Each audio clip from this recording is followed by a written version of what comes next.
गुड़गांव नगर निगम में इस बार मेयर का पद रिजर्व हो जाने के चलते जनरल कैटेगरी काफ़ी नेताओं को बड़ा झटका लगा है। जो लोग 2-2 साल से चुनाव की तैयारी कर रहे थे उनको अब मायूस होना पड़ा है, क्योंकि गुरुग्राम मेयर का पद अब BC कैटेगरी की महिला के लिए रिजर्व हो गया है।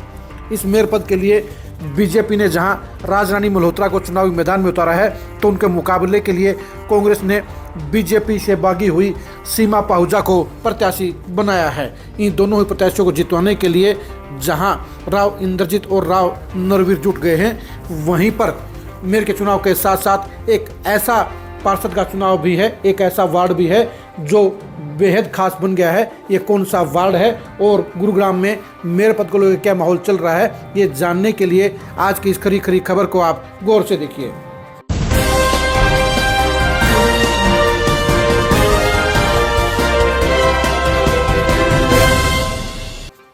बेशक से गुरुग्राम में सबसे बड़ा पद मेयर का है और मेयर पद के लिए इस बार भी बीजेपी और कांग्रेस में सीधा मुकाबला है। बीजेपी की तरफ से राजरानी मल्होत्रा अपने पति की सियासत को आगे बढ़ाने के लिए मैदान में उतरी हैं, तो वहीं पर सीमा पाहुजा भी 15 साल पुराने अपने ख्वाब को पूरा करने के लिए मेयर पद का चुनाव लड़ रही हैं। मेयर पद के अलावा बाकी जो चुनाव इस समय पूरे गुरुग्राम में सबसे ज़्यादा चर्चा का विषय है, जो सबसे ज़्यादा हॉट बन गया है, वो है वार्ड नंबर 36। वार्ड नंबर 36 खासम खास बन गया है, क्योंकि इस सीट पर पूर्व मंत्री सुखबीर कटारिया के बेटे निशित कटारिया चुनावी दंगल में उतर गए हैं।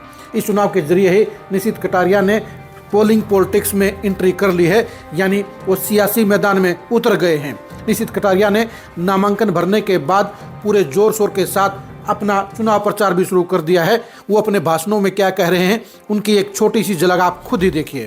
आप लोगों को सिर्फ एक ही बात बोलूंगा कि मैं तो आपके परिवार का सदस्य हूँ। लोग बाहर के होंगे, वो आएंगे, आपसे प्रलोभन देंगे, आपको बताएंगे, पर मैं आपका पड़ोसी हूँ और मरते दम तक जब तक आपकी समस्या नहीं खत्म होगी मैं भी नहीं बैठूंगा।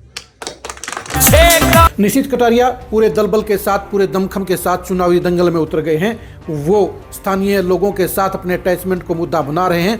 वो इसके साथ साथ अपने इलाके में विकास को भी सबसे पहले एजेंडे में रख रहे हैं। निशित कटारिया जानते हैं कि ये चुनाव उनके लिए बेहद खासम खास है। ये चुनाव ही उनकी सियासत का फैसला करेगा और इसलिए वो अपने पिता सुखबीर कटारिया के आशीर्वाद के साथ ही पूरी मेहनत भी कर रहे हैं।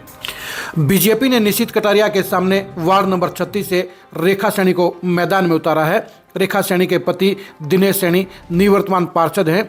5 साल तक इलाके में विकास कार्य नहीं कराने के चलते उनके प्रति जनता में नाराजगी है। यही वजह है कि निशित कटारिया को इलाके में बड़ा जन समर्थन मिल रहा है। यानी 5 साल की नाराजगी के चलते ही इस बार दिनेश सैनी और रेखा सैनी को वो रिस्पॉन्स नहीं मिल रहा है जिसकी वो उम्मीदें कर रहे थे। यही वजह है कि इस बार वार्ड नंबर 36 में निशित कटारिया को जबरदस्त रिस्पॉन्स मिल रहा है। निशित कटारिया भी पिछले लंबे समय से गुरुग्राम की पॉलिटिक्स में बेहद एक्टिव हैं। अपने पिता के चुनाव में भी वो लगातार हर वार्ड में, हर कॉलोनी में जनसंपर्क करते रहे हैं और इस बार भी वार्ड के चुनाव को वो पूरी तरह से सीरियसली ले रहे हैं। वो पूरी गंभीरता के साथ चुनाव भी लड़ रहे हैं।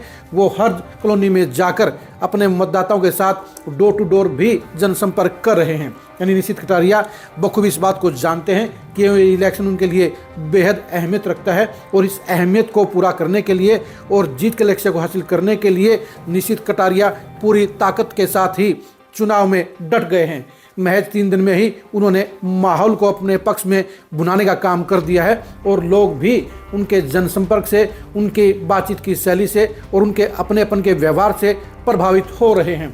यानी गुरुग्राम में अगर कांग्रेस के लिए अगर कोई पहला वार्ड जीत के खाते में आएगा तो वो वार्ड नंबर 36 होगा। बाकी के वार्डों में जहां कांग्रेस के लिए संघर्ष के हालात हैं, वहीं पर वार्ड नंबर 36 में निशित कटारिया को मैदान में उतारकर कांग्रेस ने एक बढ़त हासिल करने का अवसर ले लिया है और इसी को लेकर ही निशित कटारिया भी पूरी ताकत के साथ चुनाव लड़ रहे हैं। आप गुरुग्राम के इस 36 नंबर वार्ड के चुनाव परिणाम के बारे में क्या कहते हैं, इसके बारे में कमेंट करके जरूर बताइए। वार्ड नंबर 36 में निशित कटारिया का चुनाव कितना बढ़िया चल रहा है, ये भी कमेंट करके जरूर बताइए। वार्ड नंबर 36 में बीजेपी और कांग्रेस के प्रत्याशियों के बीच में कितना कड़ा मुकाबला होगा या एक तरफा मुकाबला होगा, इसके बारे में भी अपनी राय दीजिए। आप हमारे फेसबुक पेज को फॉलो कीजिए, आप हमारे यूट्यूब चैनल को सब्सक्राइब कीजिए। नमस्कार।